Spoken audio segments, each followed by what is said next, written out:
All right, let's start this off by looking at a graph of dinosaur knowledge versus age. What do we notice about it? Well, we can see that as our age increases, our knowledge of dinosaurs decreases. So from this, we could say our age is an independent variable and our knowledge of dinosaurs is a dependent variable because our knowledge of the dinosaurs depends on how old we are. That's basically the basis of what we'll be looking at. So we're doing word problems. We're looking at our dependent and independent variables. Let's look at it in terms of our y equals mx plus c formula. From this, we say our independent variable is x. It doesn't rely on anything. We say that our y value is our dependent variable because it depends on what value is substituted into the equation for x. So if we look back, dinosaur knowledge versus age,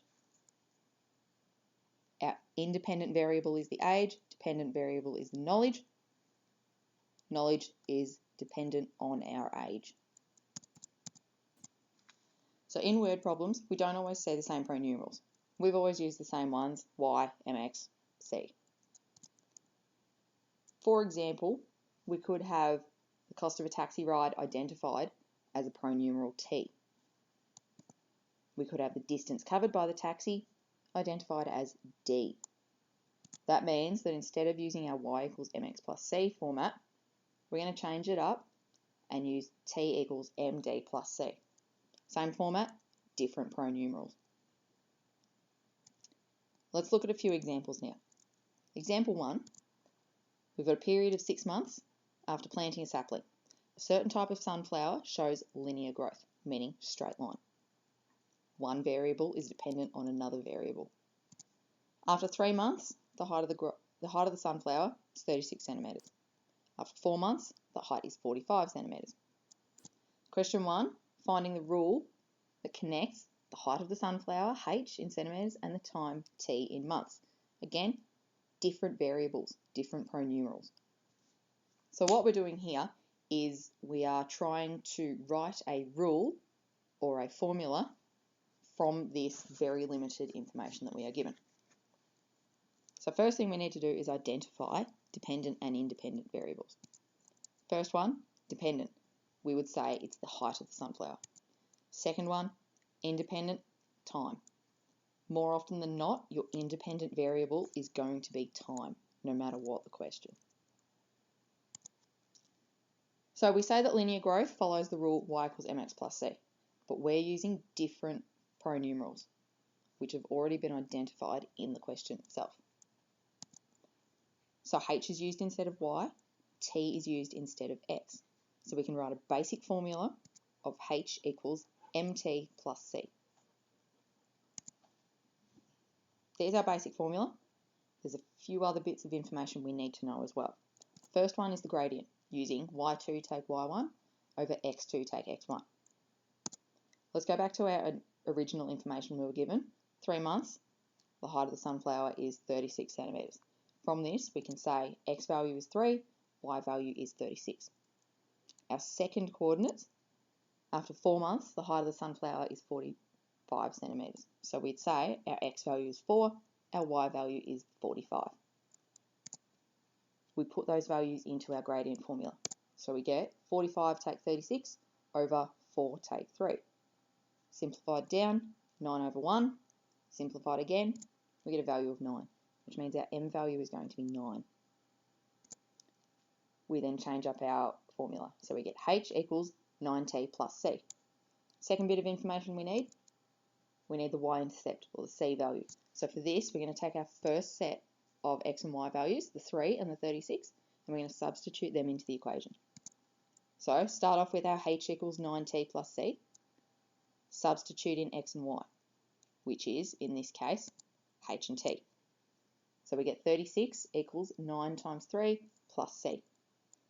Simplify, 36 equals 27 plus c.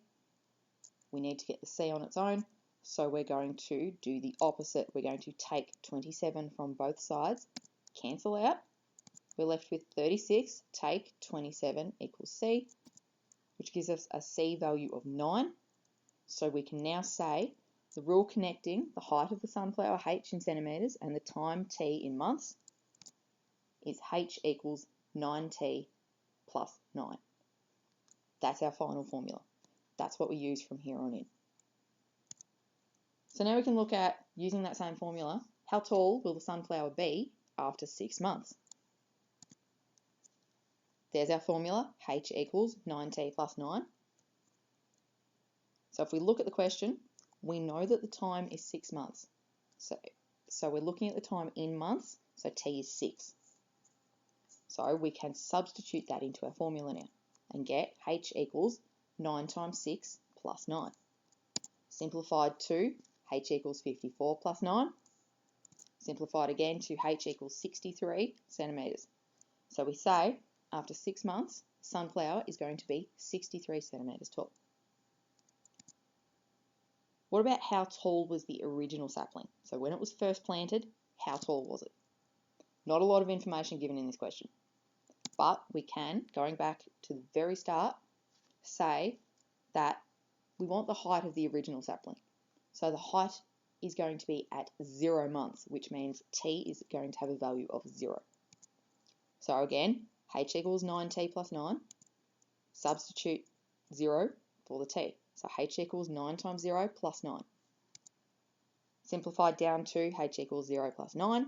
Simplified again to h equals 9 centimetres. So we say the original height of the sapling was 9 centimetres. Second example. Geordie is given 5 CDs for his birthday and decides to purchase 2 CDs per month for the next 2 years to add to his collection. So he's starting with 5 and he's adding another 2 every month. First one, we need to find the rule. We need to write the rule that connects the number of CDs, which is identified with the pronumeral N, and the time in months since his birthday, which is going to be identified as T. So our dependent variable is going to be the number of CDs because it depends on how much time has passed since his birthday. And again, independent, generally going to be time. Linear growth, we've already said, follows the rule y equals mx plus c, but we've got different variables. N is going to be used instead of y, t is used instead of x. So our basic formula, n equals mt plus c.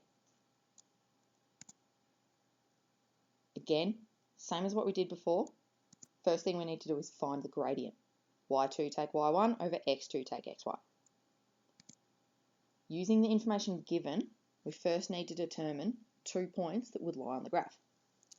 So let's use these bits of information. If he starts with 5 CDs, then the time was going to be 0. So our x value is going to be 0, our y value is going to be 5. Now if we remember back, he's adding 2 CDs every month. So after the first month, if he starts with 5, he's going to add another 2 to his collection. He's going to have 7 CDs. And the time frame is going to be 1. So our x value is going to be 1, our y value is going to be 7. Now we can put that into our gradient formula. So we have 7 take 5 over 1 take 0. Simplified down to 2 over 1, which gives us an answer of 2. So our gradient here, our m value is 2. We put that into our formula. So we now have n equals 2t plus c. Now we need to find the value of the y-intercept, our c value. All we need to do here is go back to the information given at the start. Geordie starts with 5 CDs. So the time for that is going to be 0 because it's at the very beginning. Therefore, we can now use the point 0.5 to determine what our y-intercept is. So the rule connecting the number of CDs n and the time since his birthday, t, is going to be n equals 2t plus 5. There's your formula that we use for the rest of these questions. So question 2, how many CDs is Geordie going to have collected by his next birthday? Formula, n equals 2t plus 5. We need the t value. It's going to be 12 because there is 12 months between each birthday that you have. And remember, we want the time in months. So we're going to substitute that into the formula. N equals 2 times 12 plus 5. Simplified, N equals 24 plus 5. Simplified again, N equals 29 CDs. So we can say by his next birthday, Geordie will have 29 CDs in his collection, which is a lot. How many CDs is Geordie going to have after 1 year and 7 months?